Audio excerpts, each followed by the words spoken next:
with everything from damage to trees, fences and other more structural damage. And in the last few weeks, there's been an unprecedented influx of illegal traveller encampments.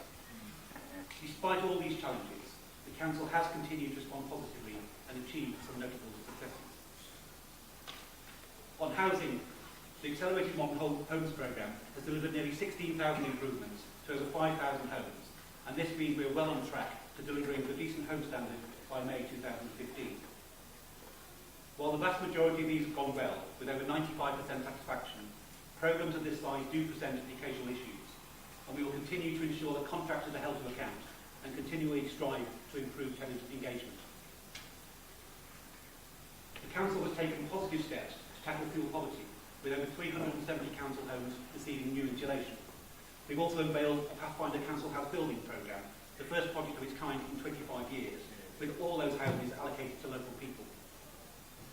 We continue to do what we can to tackle local housing need, have strengthened the local connection criteria, are buying homes on the open market, and in December the keys for 41 new homes were handed over to people on the Housing Needs Register.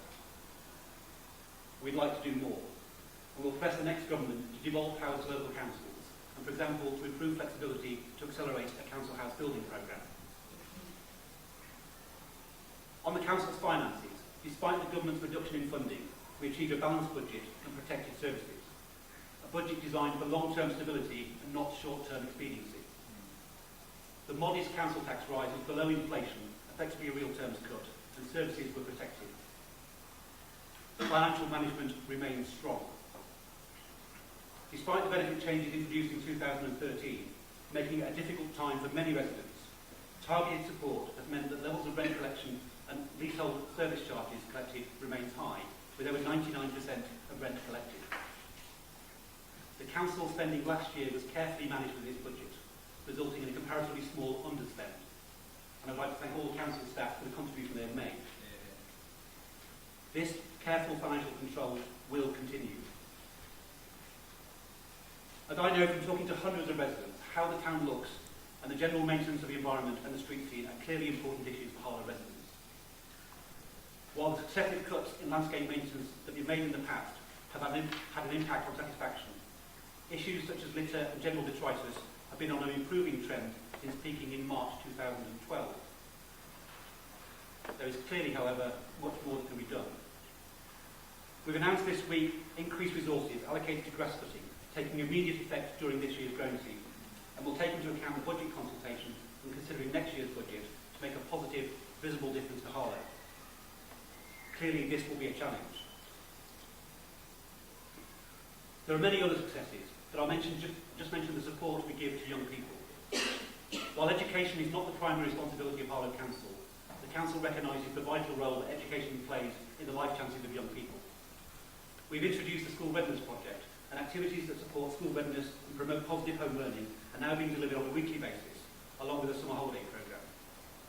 With its continued support of the Youth Council and events such as Crucial Crew in March, the Council recognises how vital young people are to Harlow.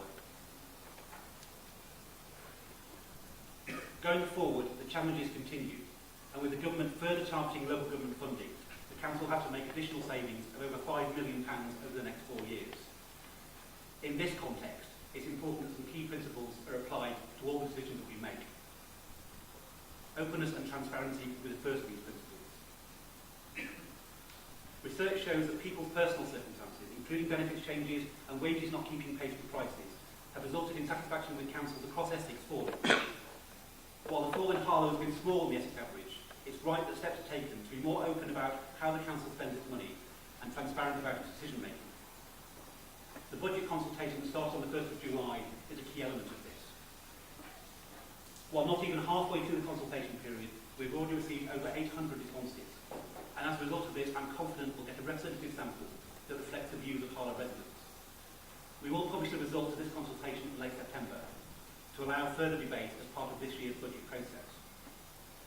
While I'm not going to prejudge the output of the budget consultation, any decisions we do make will be open and transparent, will be priority-led, and will be designed for long-term sustainability. We won't be kicking decisions into the long grass, leaving them for others to make. We'll also be looking at other areas to improve openness and transparency. We're considering asking the Local Government Association to conduct an independent peer review and specifically look at how we can improve resident engagement. The second key principle will be one of fairness and equality. A year ago, Harlow became the first living wage council in Essex on the basis of paying all its directly employed staff, including its casual staff, at least the living wage. We will continue to the next stage of this process and recently have let our cleaning contract on the basis of all staff receiving the living wage. We'll be amending our procurement strategy to include the living wage as a key factor, along with other things like supporting local employment and apprentices. And as part of our priority to protect those most in need, we have fully utilised our allocation of special housing payments, and nearly £200,000 in payments have been made, along with targeted advice and support. We've also set up the Fairness and Diversity Panel, and we're looking at its recommendations with interest. The final principle will be one of making a positive and visible difference to Harlow.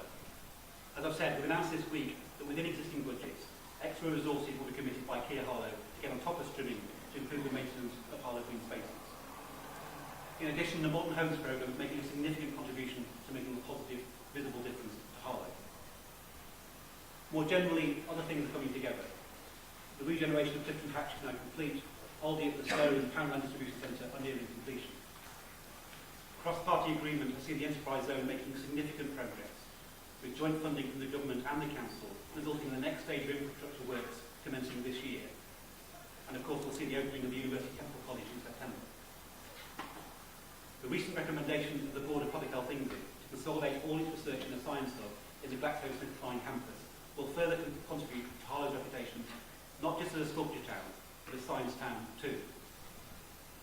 So in conclusion, the Council has responded well to challenges that it's faced, but there is always room for improvement.